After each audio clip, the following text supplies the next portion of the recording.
Welcome back. I am playing Warhammer 40,000 Gladius today, and I am creating a new guide for the Drukhari here. These guides are meant to help players play the single-player campaign, getting either a quest victory or a total conquest victory where you kill every other opponent on the map.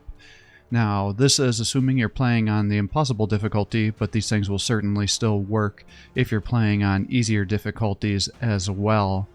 So first, if you're enjoying these videos, please give my channel a like and subscribe. It encourages me to post more content for you. So the Drukhari here, if you look at their traits here, the game says the initial challenge is hard, and I do think that's accurate.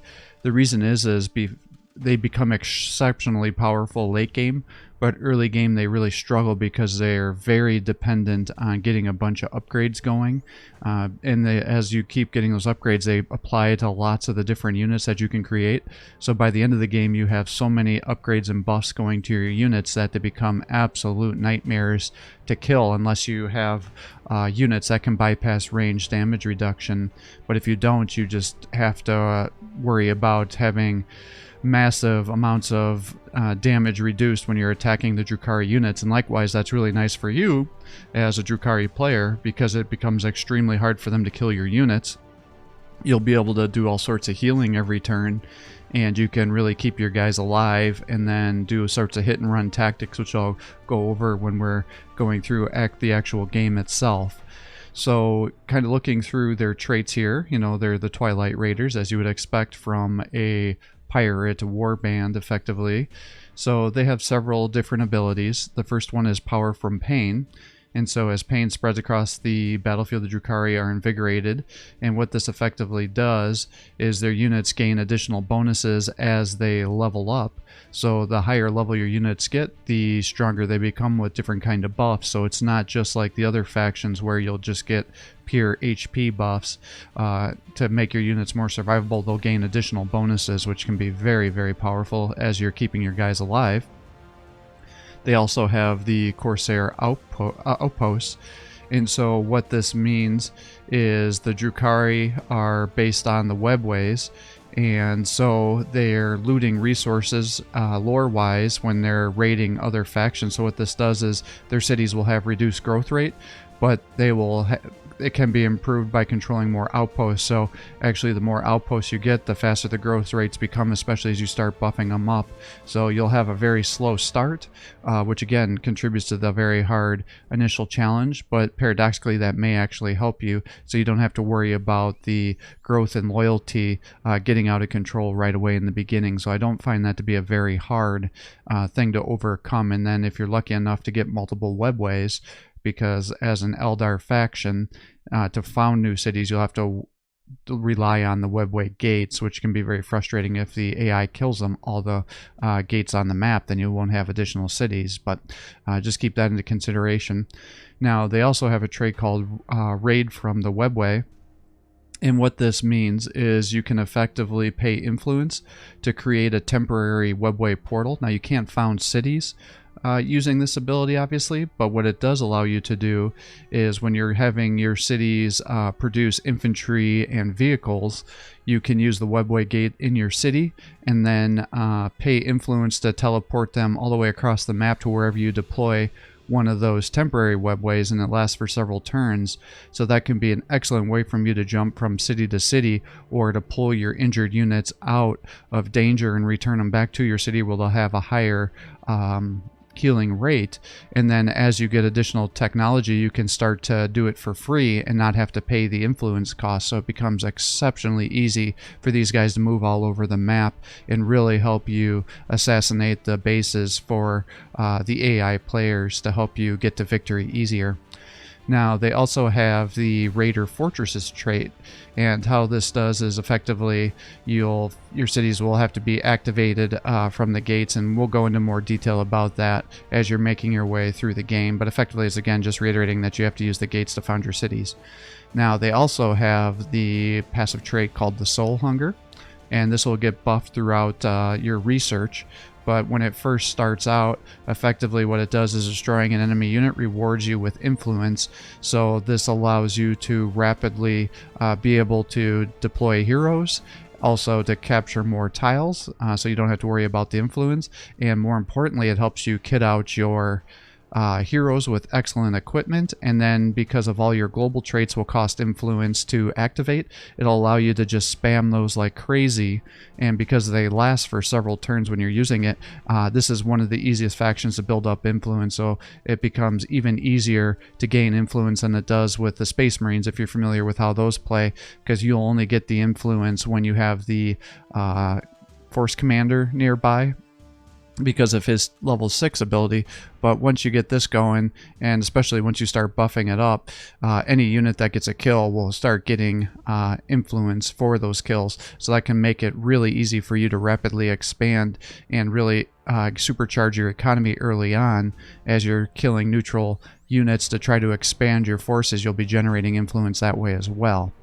Now, they also have access to combat drugs, and effectively what this does is you'll again use influence on to pay the price to use these drugs, and you can, any infantry unit late game gets the ability to combat drugs. Other units you have to specifically research them having the ability, but once you get to tier 10 you'll unlock it, so any unit in the game that's an infantry will have access to the combat drugs. And then as you're going through your tech tree, you'll continually buff up the benefits that the combat drugs will give you, so it becomes an essential thing to help you keep your infantry units alive and become major powerhouses. Now, they also have the betrayal culture here, and what this means is their cities will have a lower loyalty, but as you gain influence, you get more loyalty, and you'll also be able to start paying influence to increase the loyalty of your cities. So while early on, again, it can be a little bit hard to expand because you'll have all these loyalty issues, you can rapidly overwhelm and overcome that late game just by brute force with gaining lots of influence and getting into combat, which of course you'll be doing because that's the whole point of this game. Now, they also have the Blade Artists, and effectively that means that Drukhari units get bonus armor penetration in melee, and that'll be very helpful when you're using things like the Incubi, which are a melee unit to just run around and start killing everything, because whether it be light armored infantry or heavily armored cities or vehicles, because they'll have all this armor piercing, especially as you upgrade them further. And then another tactic they have is the Raider tactics. And so what this effectively means is a lot of their vehicles are transports. And so once you start unloading or loading infantry into the transports, and then when you unload them, they'll get combat bonuses when they're disembarking. And then again, through your research tree, you can buff that up even further. So it allows you to deploy forces very quickly with the transports with additional damage buffs. And then while they're in the transports, you can research technology that allows your infantry to heal inside the transports as well. So it just becomes a very powerful ability that you'll rapidly move your transports in. That'll be full of infantry. You'll unload them. They'll get a bunch of combat bonuses for a couple of turns. They'll do a bunch of burst damage, and then as they're taking damage, you'll put them back into the transports and let them start healing as the rest of your vehicles are now getting into position to start killing other things, and you just can rinse and repeat that and significantly boost the survivability of your units. So again, these guys can be very hard to start with, but by late game they become completely overwhelming, and I think they were actually one of the easiest factions to complete the quest victory. So now I'll go into an actual campaign that I was playing and show off all the different abilities, because I think it's, for a game that's complicated like this, it's easier just to show you how things work than to explain it. But I like to just show their passive traits here so you know that, because I won't always remember to go through those when we're going through the mechanics of the faction here. So I will load one of my files here, so just a second. Alright, and now here is one of my impossible campaigns. It looks like I'm getting the shit kicked out of me, but that's because this was the quest victory, and I successfully completed it. That's why I can see everything on the map here. And this is also why, if you're playing on the impossible difficulty and you're not killing enemy bases, you'll end up getting maps like this, where there's just going to be hundreds of units that you'll have to chop through. So just why it's very important that you'll try to kill their bases Otherwise, they're going to be generating, multiple units every turn, and they'll completely overwhelm you. So keep that into consideration. And likewise, you can see how they're slamming into each other here. They're having pretty much a three-way battle. So it's because of this, it sometimes makes sense for you to weaken a force and not totally kill a city, and then come down and start attacking another faction. And then as these guys are weakened and they start battling each other, if you cleared a path here, you could then come around the map and then start slamming into the Eldar cities. So that's how I would go about. So I would attack the Tau first because they're closest to me and they're getting close to infringing on my territory. Take out these bases, come down the side of the map here, slam into the Tyranids, and then set up another webway, and then come over here and then come down and take out the base there. Because with the Eldar, once you destroy their bases, unless there's additional webway gates left on the map, which there's not going to be this late in the game, they can't make new cities, whereas these other factions can. So just wanted to explain that in case you were kind of overwhelmed with what you were seeing on the map here, because that could be pretty overwhelming, especially if you're a newer player. So since I've gone through the abilities, the next thing I think that's kind of helpful is I'll go through the tech tree and kind of explain how I would rush through this to help you get through it and increase your survivability. Because generally what happens on the impossible difficulty is you need to rapidly expand, get some resources, try to found some cities, and then work on getting those cities up and running, and not putting a lot of resources into an army to start. You'll want to have enough just to be able to push the boundaries and the neutrals out of your territory so you can capture the resource nodes and then get an idea of where the boundaries are for the AI, and then whoever starts to encroach into your territory, that's who you're typically going to go to war with first, or whoever discovers you, because once the AI discovers you, you'll get an indicator, and that means if they're not in war with somebody, they're going to be coming after you. So just keep that into consideration. So you'll start in tier 1, you get 2 tech that you have to unlock in per tier, and then you can get to the next tier here. So what I would typically recommend is getting the Dark Foundry if you start out in an area that's going to have a lot of ore, because this will increase your ore and your research generation. And then get the Star Scraper as well, which will give you influence and loyalty. Now, I think you could also make a good argument that if you're not going to have a very ore-rich start, and because you're not going to be busting out heroes for quite some time with the Drukhari, it may make sense for you to hold off on the Star Scraper, depending on whether you want to get one going or not, and get the Archon's Inspection instead. Because as you start to generate influence, you can use this ability here called Archon's Inspection. Now, the reason I tend to skip it for a little bit of time at the start is because what it does is you apply this bonus to a non-HQ building tile. So let's say I'm short on food and this one's giving me plus 20. Well, then you'd use the Archon's Inspection, you'd activate it for 32 influence, click this tile, and now all of a sudden it's giving me 33% food. However, it could also do 33% to other resources and loyalty. And then if you put it on a production node, or you have buildings that have production, that'll increase your production by 17%.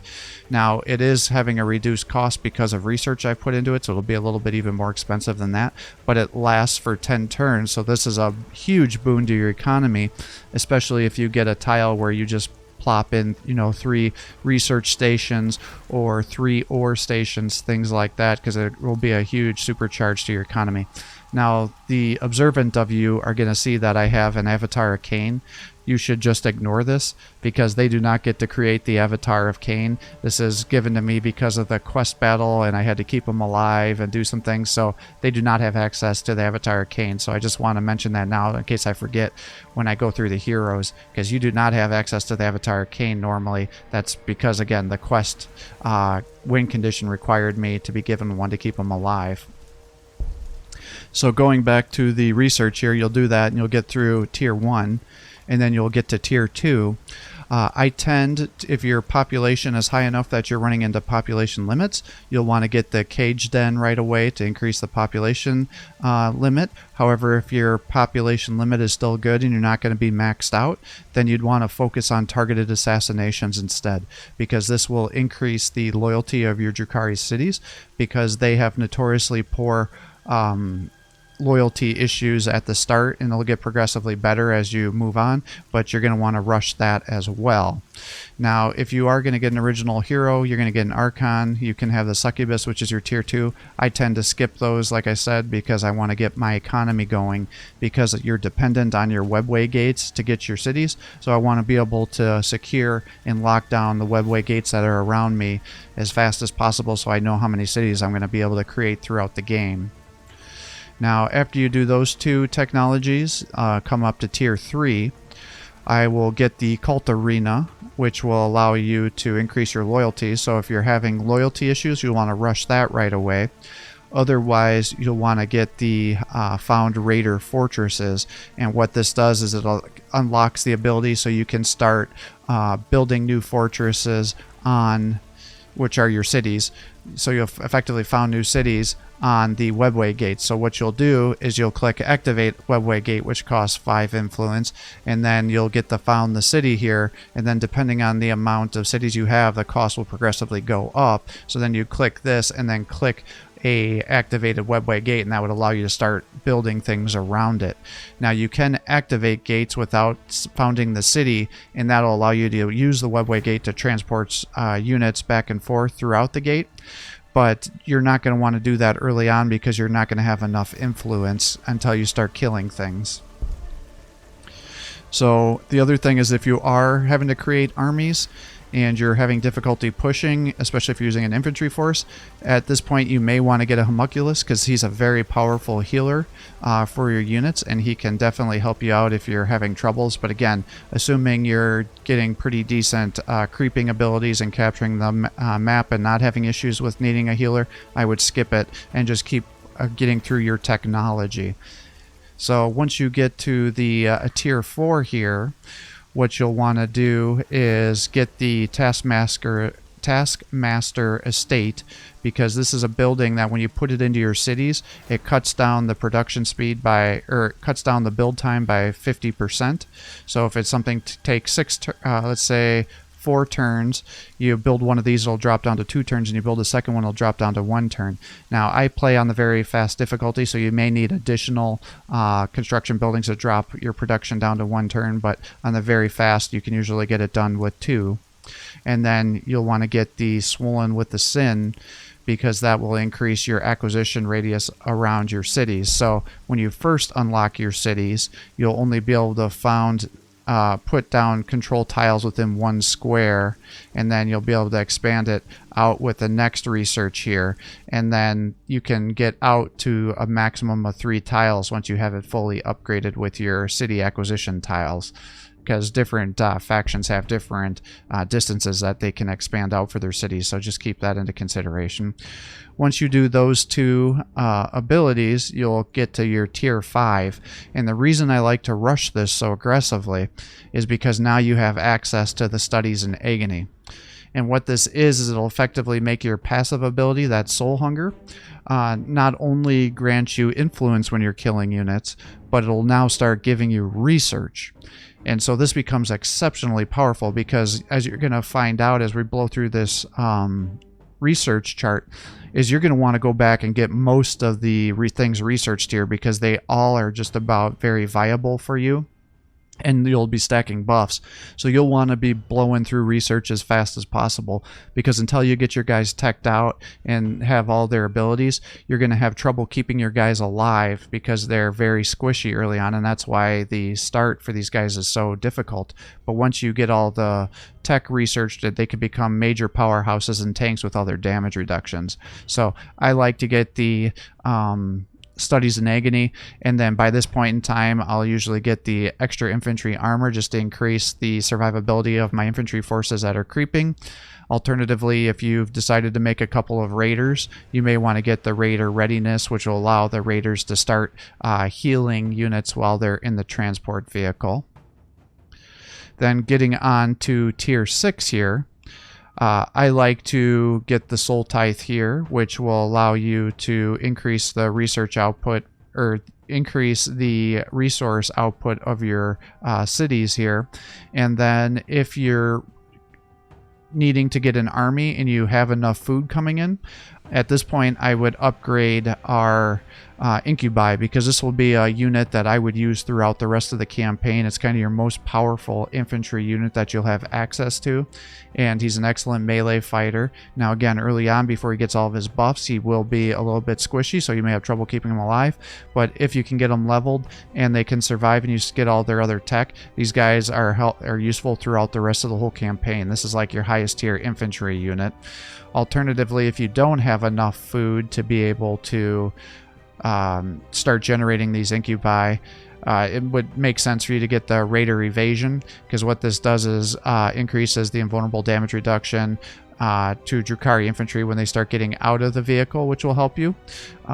If you have no infantry really left, then you'll skip that and you'll go into the real space repairs, which will allow all Drukhari vehicles the ability to heal themselves, and so that can be very helpful to help increase your survivability.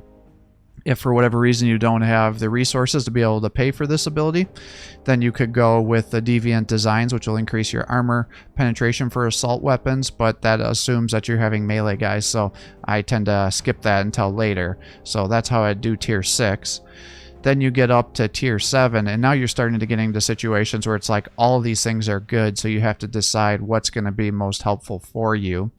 If you're having difficulty with your populations and your energy, then you're going to want to get the Relax Manifolds here to increase your energy production of your cities. I think no matter what, by now you're going to want to get your growth going faster, so you'll want to do the Soul Rush, which will increase your growth rates, because the Drukhari do have some of the slowest growth rates at baseline. If you have just abundance of energy and ore, you may want to start upgrading your hangars here so you can generate aircraft, because they're definitely very powerful for the Dark Eldar. I guess they're called Drukhari now. Sorry, old turns. Otherwise, if you have a lot of infantry units and things like that, and you want to have a feast ability, this will allow you to activate an ability at the cost of influence that will allow your guys to heal a little bit of HP every turn. Or if you're not going with a lot of infantry, this will heal both infantry and vehicles, so I don't want to be misleading you here. But if you're doing mostly a vehicle build, you may instead want to do the extra vehicle armor here. So again, it's just going to depend on where you are in your rush. Likewise, if you're not having difficulty keeping your vehicles alive, but you do have a vehicle army, you may want to do these Torment grenade launchers, because that'll allow your Raiders, Ravengers, or Tantalus, which is your strongest vehicle, to have additional attacks, which can be very nice. Moving on to tier 8 here, what I would do is get the Soulbred and Circus, which will increase the loyalty for your cities further. So again, that'll help you, because as you get increased loyalty, it'll increase your production and resource generation. And if you get negative loyalty, then it's going to slow your production and your resource generation. If you did do the research for the aircraft, then you may want to unlock the Void Raven Bomber, which is aircraft that you'll be using throughout most of the campaign. Otherwise, if you're having units and you're having trouble killing heavily armed units, you could get the Ecopose Ordnance, which will allow you to increase your heavy weapon penetration further. And I would hold on this until later, because you're likely not going to need that one movement speed. And then I tend not to use any of these units that rely on the Hammer of Wrath, so I skip through that. Moving on to tier 9, it's going to depend on what you need to do. If you're having issues where you need to expand your cities right away, then you're going to want to get the Domain of Despair, which will increase your acquisition title to the radius around your cities to the 3, which will be the highest amount that you can go. If you have tons of resources, I should say influence, and you're fighting, then you may want to get Sacrifice to Cain, which will increase the damage of all your units. If you're ready to start mounting a vehicle army with your ore builds up, then you're going to want to get the Tantalus, which is the strongest vehicle that you'll have, and it's also a heavy assault transport vehicle, which will help you. If you're needing to move around with the webways, then you may want to get the Real Space, which will allow you to use the web space travel for free. And I would not rush this Shroud Gate, but it is helpful later on in the game. And then finally you get to tier 10, and then this is where it gets to be tricky as well, because pretty much all these things can be very helpful. I like to do the Soul Sadist because that'll increase the amount of influence you'll get through your Soul Hunger ability, helping you spam your abilities like crazy. If you already have a lot of influence saved up, then it's not as essential to rush it. But usually by this time I'm getting into some fights, I may be spamming things so much that I'm having trouble, and I want to get my heroes going, so I tend to get that. Likewise, I like to rush the Soul Locust ability as well for very similar reasons, because what this does is it reduces the cost of your Soul Hunger abilities, which will be the abilities that can be activated on the left side of this screen here, which I'll talk about in a little bit. And then if you're doing a heavy infantry build, you may want to get the Cold Cut Trader, because effectively this allows every infantry that you can build through the Dark Elders to start using your combat drugs, which give you substantial buffs. Or if you're just doing pure vehicles, then you'll want to get your weapon racks, which will give you twin-linked ability to the ranged weapons from a Raider or a Tantalus, which it effectively doubles the amount of shots that they can do. And then I would skip the Webway Artillery until very late in the game, because effectively you're just paying influence to do an extra attack every 3 turns, and it's only like 12 damage, so it's nothing huge. And because it's a tier 10 research, it costs a lot. So you're going to, by this point in time, there's going to be other things you're going to want to go back and upgrade from your lower tiers, because there's a lot of very helpful things that can be used. So then once I've gotten what I need here, I then tend to just go back to the very start here and decide, what do I need? You will definitely have gotten Archon's Inspection by now. If you're going to start getting succubuses, then you'll want to get the Splinter Mind here, which allows you to start buffing your combat drugs to grant decreased morale losses. Moving on to tier 2, you'd want to unlock your succubus so you can start getting your melee specialist hero, and she excels at killing low armored. Well, she excels at killing anything, but she has an AoE attack that effectively slaughters any low armored infantry around her, still does decent damage against vehicles, and then when she does regular attacks, it has amazing armor penetration. You'll want to give yourself the combat drug upgrade Painbringer, assuming you're doing infantry. If you're not, then you'll want to focus on the vehicle upgrades, but by now you'll probably have a combination of both things, and what this allows you to do is it gives your combat drugs a damage reduction. At tier 3, if you didn't get the armor penetration for melee, you'll want to get that going by now. You'll also want to do the Raider Assault if you haven't by now, so when you're unloading infantry it increases their damage. And you'll want to get the Homunculus researched if you haven't, because by now you're going to want to have some healers on the field to help increase the survivability of your units, because they will obviously be able to heal at much faster rates than you will by having infantry in your transport vehicles. Then I would come up to the Grave Lotus, which again will buff your combat drugs to now start giving you additional melee damage, so very helpful for the incubi and the succubuses that may be spamming those abilities. If you're doing more vehicles, then you'll want to use the Grizzly Trophies, which then makes it so any units that's around vehicles that have the Grizzly Trophies, it'll decrease the morale loss that those units will have. I tend to skip the Scourges and the Hellions. I don't find them to be particularly helpful.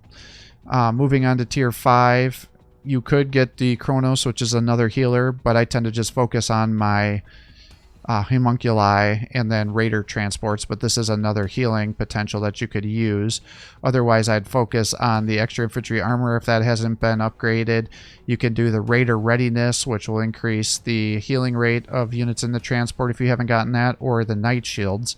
Now, at this point in time, if you're starting to get into issues where you're fighting things like the Orcs and they're using a bunch of Squiggus and you're having trouble killing because some of your high tier units will really struggle killing those guys, you may want to unlock the Kabbalite Trueborn, because these guys have bonus damage against monstrous creatures and infantry, so it'll in their range, so this will help you start killing units as well. If you're not having issues with it, I just skip them, and then again I focus purely on the incubi, but sometimes you can really get bogged down pretty hard against a late game orc player that's spamming those Squiggus, because your units will have a lot of trouble killing them. Then going on to tier 6, again, if you haven't gotten Deviant Designs, you'll want to get that. You'll also want to get Hypex, because this allows your combat drugs to also gain the boon that your guys can move through cover without suffering any penalties, so that'll significantly increase the movement of your infantry. You'll want to get the Raider Evasion, which will increase the damage reduction of infantry units unloaded from transport vehicles if you haven't already, or the Real Space Repairs. It all depends on what you've haven't picked up at this time, and if you haven't gotten Incubi, you'll definitely want to get them going by now, because you really should have some food sources by now, unless you've been exceptionally unlucky with what webway gates you've been able to activate. If you did not get the aircraft reduction going yet, you'll want to get that. You'll want to get your extra infantry armor. You know, pretty much everything here in tier 7 is very good, so I tend to get them all. Now, the only reason I didn't get this is because there's been a recent DLC pack that's been released, and I don't have that, so I don't have access to the Talos. I don't know if they're really good or not. I would assume they're decent at tier 7, but I can't provide any recommendations about them. And then at tier 8, by now you should have a bunch of vehicles going, so you're going to want to get those enhanced sails if you haven't, because that'll give you an additional movement when you activate it. Again, I tend to skip the Hammer of Wrath because I don't tend to build any of these units that benefit from it, but otherwise you'll want to get these other things going. Once you get going back to tier 9, pretty much everything here is helpful, so you'll want to unlock everything there. And then at tier 10, you'll have to decide, you'll want to unlock everything plus or minus the webway artillery, because again, by now you should have tons of influence, so you may want to be able to cast that extra attack every 3 turns, but you know, you just have to decide what is most helpful for your research and how much you have. But really, research should not be a big difficulty for you in this game. Same with influence, because you should be killing so many units every turn once you get those things unlocked that allow you to just spam those abilities and research like nobody's business. So I mean, I think I completed all the research on this by like turn 80 or 90, which is the only time I've ever done that. So these guys just totally pop off. Now, as we've gone through those research, you know, again, we talked about how to use the webway gates here. The portal here is the temporary web gate. So if you click that, and then let's say I wanted to come over here, that would activate it, and then you'd use this ability here for webway travel. And again, because I've upgraded it to be free, I can then click here, and it's anything within 1 square there. And then any webway gate that's in the game, you can activate and immediately move through, and they'll just come out to here. And then they'll also get some buffs if you have the webway gate buffs, but usually you'll want to do the reverse. You'll be having guys getting produced over here, and you'll click to activate the gate and then come over here and help them move around. Or after you've taken out a city, you'll want to use a webway gate to get somewhere else on the map to start attacking faster. So that's really, really nice to have. We talked about the Archon's inspection already. This is just a massive loyalty and resource generation. Now, I tend not to put it on my tiles that have lots of loyalty because I find that to be less helpful. I generally build enough loyalty buildings that that's not an issue, so I usually want to put it on some sort of resource production. The studies of agony, again, you want to activate that kind of continuously so you're getting research every time you're killing somebody. You'll want to use the Feast of Torment as well, and you can see the costs. And again, just to realize that the costs are going to be cheaper for me because I've gone through all the research to reduce the costs here. But, you know, the Feast of Torment allows every unit to heal 2 HP every turn, and you can see how long they last. So this one will last for 3 turns. This one lasts for 10 turns, 10 turns, 10 turns, 10 turns, 10 turns. And then every 3 turns I can use that strike.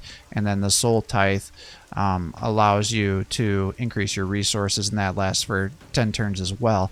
So the Sacrifice of Cain, you know, as you can see, increases your damage by 17%.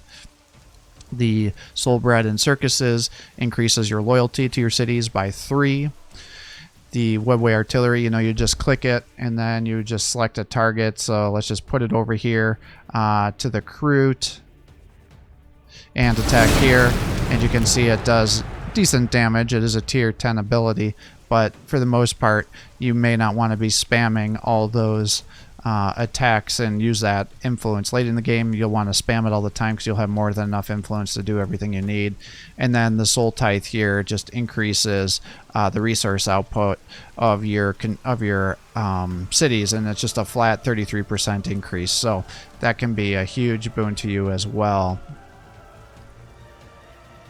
Or I'm sorry, it's outposts, not cities. So it's just a 33% increase to your outpost generation, which are what all these resource nodes are called. So that's the technology there. Moving on to the heroes. They're all good. This is your Archon here. He's meant to be a major fighter. For his abilities here, you know, he gets access to combat drugs because he is an infantry unit. So again, now that I have all those combat drugs researched, when you utilize it for 10 turns, he'll now get 33% attacks. He'll suffer 33% morale loss. He'll do 50% additional melee damage. He gets a 33% damage reduction, and he can also move through cover without suffering any penalties. So that's exceptionally powerful. He does have Shadow Field, which effectively gives him a 67% damage reduction the first time he is attacked on a turn. And then if he's attacked the following turn, it gets deactivated, but it'll stay active for the whole turn that he's being attacked. So that again makes him have some significant survivability. But then the following turn, you'll want to pull him out of combat or else he'll get himself killed. He has the Overlord ability, which is another ability that he has access to as he's leveling. And it is a passive action, so pretty much anybody that's within one tile of him, you'll activate it for a free action and increase their accuracy, which will therefore increase their damage. He also has the Ancient Evil, which is a free action, and this makes it so when this unit and any Drukhari allies that are within 3 tiles of him attack, it will cause them to lose morale more, so it'll help you break units faster and decrease the amount of damage that they do the following turn when they're getting into a counterattack.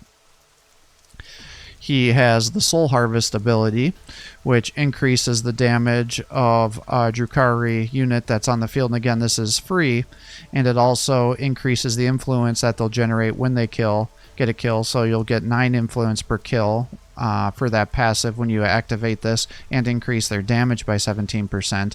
And then his level 6 ability is the Splinter Genius.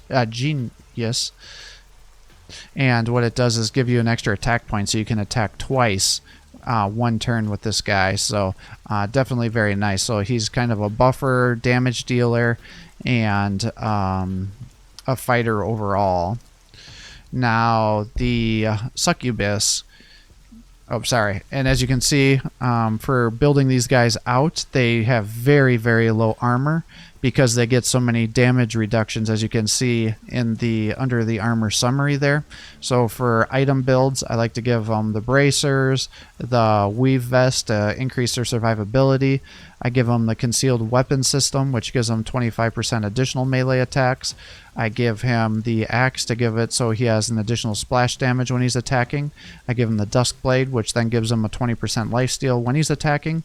And I give him the morning blade of Lazaric, which increases his armor piercing attack by 2 and increases his damage by an additional 25%. So that really allows him to do substantial amounts of damage.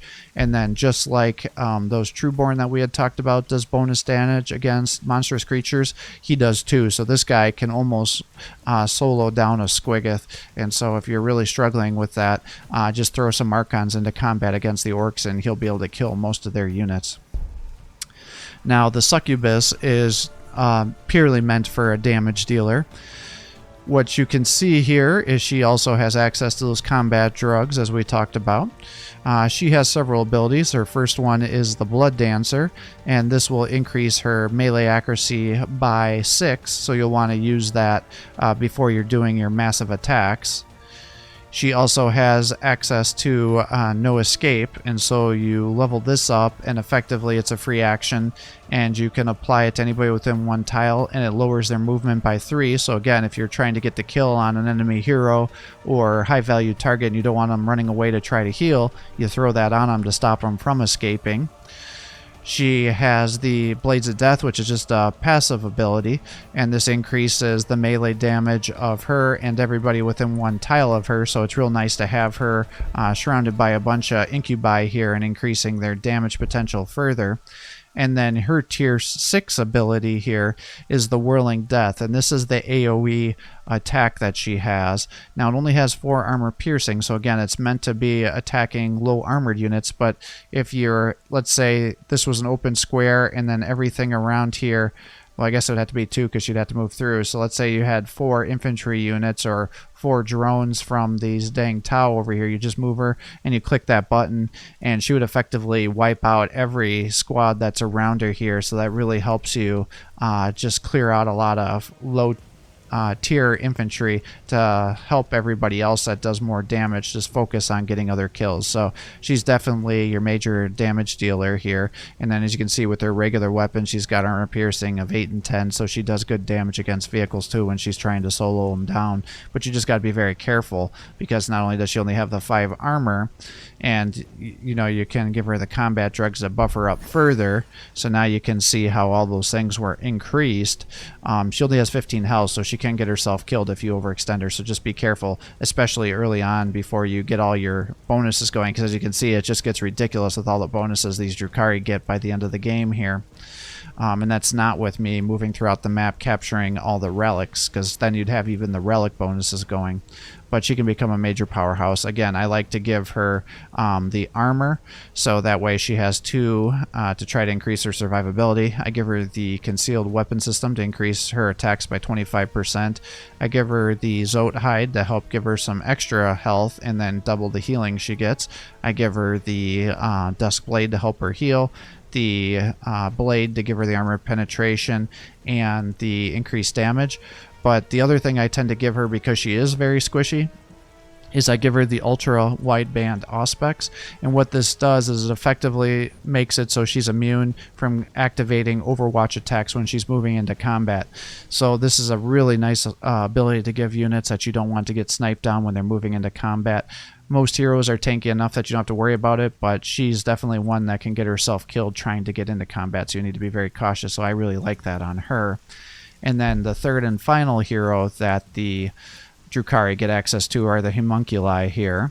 And again, this is your support healer. He really doesn't do much for damage in combat, so you don't want to be using him to fight. You want to use him to be buffing your guys. So he does get a free action called the Twisted Animator, and this allows him to heal 6 HP to any rack that's adjacent to him as a free action. So if you're doing a rack army early on to help you expand, he'll just let you have a free healing action.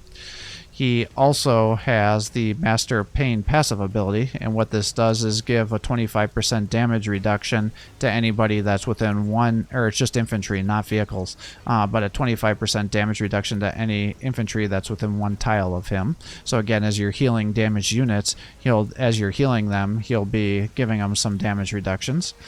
He has Flesh Crafting, which allows him to heal 24 hit points to a Drukhari infantry, and that is also a free action, so very, very powerful. As you can see, he gets multiple free action heals. He's got access to combat drugs as well, because he is considered an infantry unit. And then he also has the Crucible of Malediction, and this is how he actually does damage to units if you want to use them to fight, but it has a 3-turn cooldown, and it can attack anything within 3 tiles and do very good damage, so that's how he fights. And then for his last ability, he has the Towering Arrogance, and what this does is it decreases the morale loss of any Drukhari within 3 tiles of him as well, to help you minimize your morale losses. So as you can see, by having these guys in your forces, by giving people combat drugs, and then if you have raiders that have the Grizzly trophies, you can effectively make your units damn near impossible to break morale-wise and allow you to just keep fighting like crazy. So it becomes a very frustrating force to try to kill. especially if you don't have abilities to reduce all that damage reduction, because as you can see, you're getting massive buffs for not only armor, your heroes getting 50, then 83% reduction to the feel no pain, and then, you know, obviously you wouldn't normally be fighting in a city, but that gives you a 33% damage reduction, and then because he gets in and out of vehicles, he's got a 33% damage reduction because of his unloading trait there too, once he got out of the vehicle. So that all becomes very, very powerful for you here. Moving on to the next topic here would be discussing about the units that I like to build. So for my vehicles, I go mass Tantalus spams because they have access to transport capability, which will help me keep my infantry alive. They have the Pulse Disintegrator, which does decent damage against vehicles and infantry. And then they have the Torment grenade launchers, which also do decent damage. Now, they do struggle at taking down cities, but if you're supplementing other abilities to reduce, because they're just so tanky, though, they can usually keep themselves alive, but they do struggle at taking out heavily armored units, which can be frustrating, especially the cities late game when they have multiple levels there. But with their abilities, you know, again, you can move them through the webway. You can give them the Jink ability, which will give them an additional damage reduction if you need to pull them away out of combat. Once you get them that real space repairs, they can heal 12 HP every 2 turns, and that's a free action at the cost of influence. So again, that's why you want to get as much influence going as fast as possible. They have Grizzly Trophies, which reduces the morale loss by 17%. You also, if you need to really move, you can sacrifice your attack action to give yourself an additional movement here if you're trying to move to the next battle or get away. So I tend to go mass Tantaluses as my main ground force. I utilize the Incubi, which are major melee combat dealers here. As you can see, they have 6 attacks with an armor piercing of 8, so they can kill pretty much anything they get into melee combat with. They have very high armor for the Drukhari, so they tend to be tanky not only from the armor, but then when they're popping their combat drugs as well, that really increases their survivability. And then as they're taking damage, I pull them back into the transports and just, you know, let them heal there for a while, or pull them back to a homunculi. And actually, I just realized I didn't actually go through the homunculi's items, so I tend to give them the armored bracers and the weave vest to try to get them as much armor as I can. Then, because these guys are easy to snipe down and I'm always worried they're going to get themselves killed, I tend to give them the endurance implant and the Zod hide to increase their HP and healing. And then I give them the Felshen's Wing, which will allow them to sacrifice their attack action to increase their movement. You can by 5, and you can do that every turn. And then because they have access to combat drugs, you can then move through cover without suffering any penalties. So now if you use this, you can see they can move all the way over to here, which is just a crazy amount of distance, even though they're going through a forest and things like that. So it makes it damn near impossible to track these guys down and kill them unless you get them totally encircled.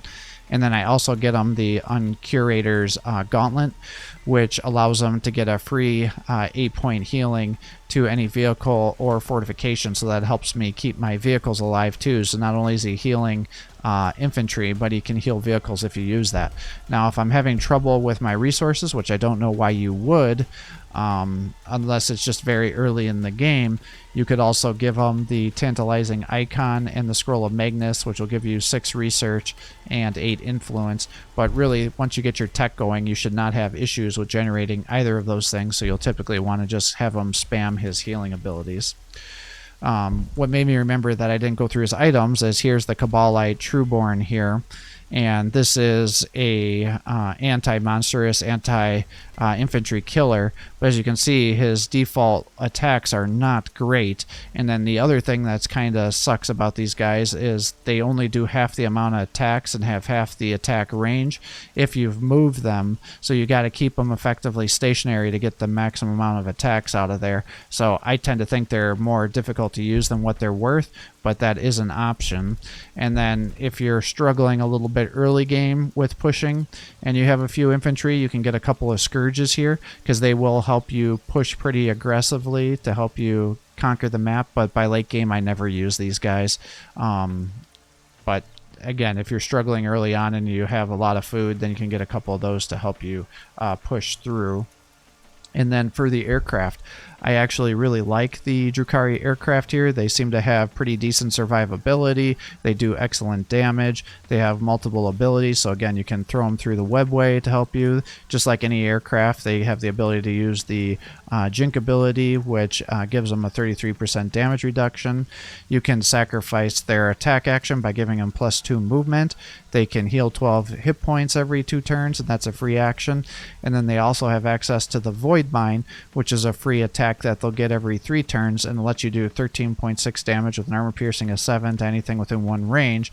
And then they also have a range 2 and 3 attack with missiles, and also their Void Land. So if you attack at range 2, then you can effectively get 2 attacks here. If you're at range 3, you'll just be using your missile attack. So it just depends on what I'm attacking and what I'm surrounding to get in there. So at range 1, I may have, my incubi attacking a city, and then filling in those spaces with the Tantaluses at range 1 or 2, and then the Void Raven bombers either at range 2 or 3, continuing the attack to get kills. And with that, I think that's everything I have to say about the Drukhari and how I like to utilize them to win the impossible campaigns. Like I said, early on, they really are difficult to use because they're just so squishy. But by late game, once you have all that research going and you're able to buff your units so substantially and then just master these dark disciplines and just start spamming all of your abilities, they become absolutely powerhouses, and they become an absolute nightmare if you get stuck having to fight against them late game. So, struggle through the early game, and then just know that by the mid to late game, you're going to be incredibly powerful, and you'll be able to bypass the AI. In fact, the Drukhari are one of the few factions that you may actually get a faster research rate than the impossible AI if you're doing a lot of fighting and you're able to get your research going quickly. So thanks for watching. I hope that helps you out with your Drukhari playthroughs. If you have any questions, or if you have any other comments or tips that you think I should have shared that I didn't for newer players, please comment below, because I'm sure they would appreciate that, because I think a lot of people do struggle playing the Drukhari. It typically tends to end up being how many cities do you have, because as you can see here, I only had 2 because I was focusing on the quest campaign, but if I was doing the conquest victory, I would have had several others, because I just wanted to focus on completing the quests here. But usually if you can get yourself somewhere between 3 and 5 cities, you're really golden with winning the campaign. Obviously, if you get more than that, that's even better. But generally, the cities will be taken out by the AI. Now, the other thing to take into consideration is if you're still fighting against your loyal, I guess I wouldn't call them loyalists, but your good brothers, you don't want to leave webway gates available to be activated late in the game, because they'll take those webway gates because they can activate them too, because that's how they get their cities as well. So you're competing against the other Eldar players. So if you have the resources and you see a webway gate that you want, it's best to take it before the AI takes it from you. Now, if they have webway gates nearby, they'll focus on activating the ones by them.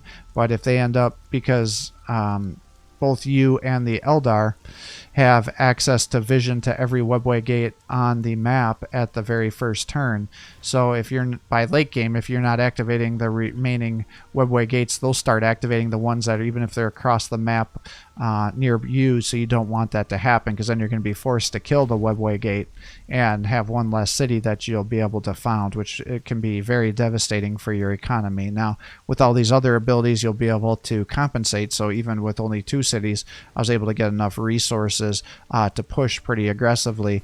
But by this late in the game, I would expect to have a larger army than what I have here. Now, granted, I did fight a pretty big battle to win the quest victory, which caused me to lose some units, but this is definitely a smaller army than what I would like to have, given that I've maximized all my research, and that's because I just didn't have multiple cities to be able to get my production going. So thanks for watching. Have a great day.